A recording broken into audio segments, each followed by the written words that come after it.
gigantic birds swooping across the sky, frightening the unsuspecting, and then vanishing back into the clouds.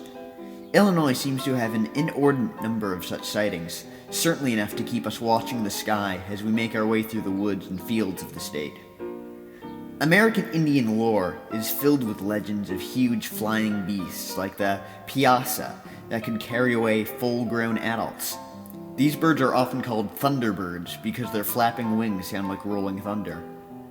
They've been described as having wingspans of 20 feet or more, hooked talons, and razor-sharp beaks that can rip their human prey to shreds in seconds. Aside from Indian legends, however, there are also many modern accounts of Thunderbirds attacking and carrying off people. A rash of sightings began in Alton in 1948. On April 4th, former Army Colonel Walter F. Sigmund reported that he had seen a gigantic bird in the sky above Alton. He had been talking with Colonel Ralph Jackson, head of the Western Military Academy, and local farmer at the time. "I thought there was something wrong with my eyesight," Sigmund said. "but it was definitely a bird and not a glider or jet plane.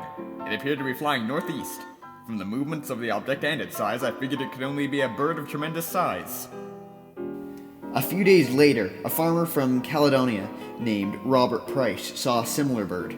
He called it a monster bird, bigger than an airplane.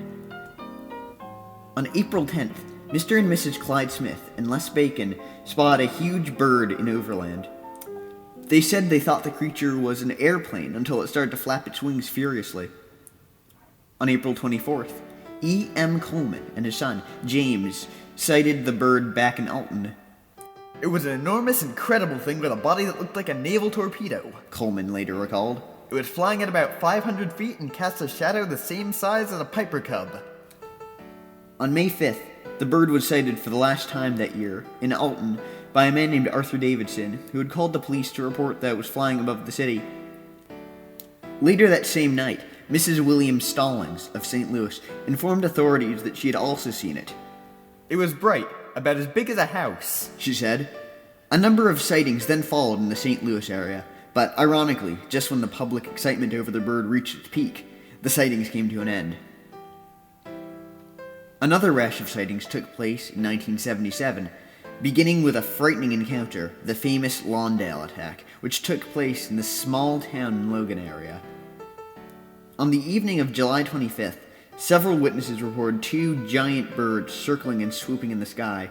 Finally, they dived straight down and reportedly attacked three boys who were playing in the backyard of Ruth and Jake Lowe. One of the birds grasped the shirt of 10-year-old Marlon Lowe, snagging its talons in the cloth. The boy tried in vain to fight the bird off and cried loudly for help. His cries brought Marlon's mother running outside, and she later reported that she had actually seen the bird lift the boy into the air and peck at him as it tried to carry him off. She screamed loudly, and the bird released the child after it carried him about 35 feet at a height of about 3 feet. She was sure if she had not come outside, the bird would have carried her son away. 4 other adults had appeared on the scene within seconds of the attack. They described the birds as black with bands of white around their necks. They had long, curved beaks and a wingspan of at least 10 feet. The 2 birds were last seen flying towards some trees near Kickapoo Creek. Luckily, although he was scratched and badly frightened, Marlon was not injured. However, he did have trouble coming to terms with the frightening encounter, and it took years for the shock of the incident to wear off. Ruth Lowe had vivid flashbacks of the event and spent years trying to identify the huge winged creatures that had almost taken her son. She spent long hours looking through books, determined to prove that the creature had not been turkey vultures, as an area game warden tried to convince her. "I was standing at the door," she told investigators afterward, "and all I saw was Marlon's feet dangling in the air. There aren't any birds around here that could lift him up like that." The Lawndale Incident was not the last sighting in Illinois that year. 3 days later, a McLean County farmer named Stanley Thompson spotted a bird of the same size and description flying over his farm. He, his wife, and several friends were playing with radio-controlled airplanes when the bird flew close to the models. He told McLean County Sheriff Department Sergeant Robert Boyd that the bird had a wingspan of at least 10 feet and a 6-foot-long body. Boyd commented that Thompson was a credible witness, who had lived in the area for a long time and had absolutely no reason to make up stories. The next day, James Majors, a mail truck driver, spotted the two birds above the highway as he was driving through Armington and Delavan. One of the birds dropped down into a field and snatched up a small animal. Not prone to believing fantastic tales, Major reported that the two birds were probably condors, but with 10-foot wingspans. Condors or not, Major quickly drove to the next town, jumping out of the truck and smoked 4 cigarettes to regain his composure. Reports of giant birds continued to come in from Bloomington and north-central Illinois, then from farther south, around Decatur, Macon, and Sullivan.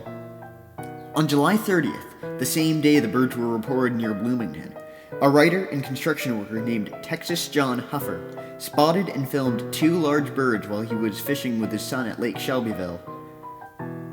Huffer frightened the birds with his boat horn, and when they took flight, he managed to shoot over 100 feet of film, part of which he sold to a television station in Champaign for a newscast. Huffer said the largest bird had a wingspan of over 12 feet. After the footage aired, experts were quick to dismiss Huffer's claims, along with the accounts of everyone else who had recently seen the birds. Officials from the Department of Conservation insisted the birds were merely turkey vultures, and their size was nothing out of the ordinary. These claims were disputed by wildlife experts, however, who stated that turkey vultures could not reach the size reported by witnesses. The largest bird in North America is the California condor, which has a wingspan of up to 9 feet, but the condor is on the endangered species list and is restricted to a few areas in California. The following month, eyewitness reports of the still unidentified birds came from numerous people farther south near the towns of Odin and Herrick. Amazed by the bird's incredible wingspan, and insisted they had never seen anything that large before. Paul Harold told Weird Illinois that he had saw a large bird in the sky near south-central town of Fairfield on August 20th, 1977, and insisted that it was no vulture or buzzard. Another sighting occurred near Alton in late 2003 along the Mississippi River. In this case, a hunter told Weird Illinois that he had seen a big bird that had drifted overhead with hardly any wing movement and landed in some trees. He added that it was of huge size and that, I doubted my sanity when I saw it because it looked just like a prehistoric pterodactyl. So what are these creatures? Some will try to convince you that the giant birds that have been seen, and on rare occasions have carried away children, are nothing more than turkey vultures or condors. In many cases, though, the birds have been spotted by people who would have recognized these commonly known species, and even if they did not, only a small percentage of the reports could be so easily dismissed. Some cryptozoologists who study extinct prehistoric species believe that these thunderbirds might be teratorns, a supposedly extinct bird that once roamed the skies of North and South America. If these prehistoric monsters are still around today, that could certainly account for these reports of giant birds, but could some of these winged creatures be something else altogether? One thing is for sure, the sightings still occur and an occasional report still trickles in from Illinois. So keep that in mind the next time you're standing in an open field and a large dark shadow suddenly fills the sky overhead. Was that just a cloud passing in front of the sun? Or a prehistoric monster ready to carry you away and eat you for lunch?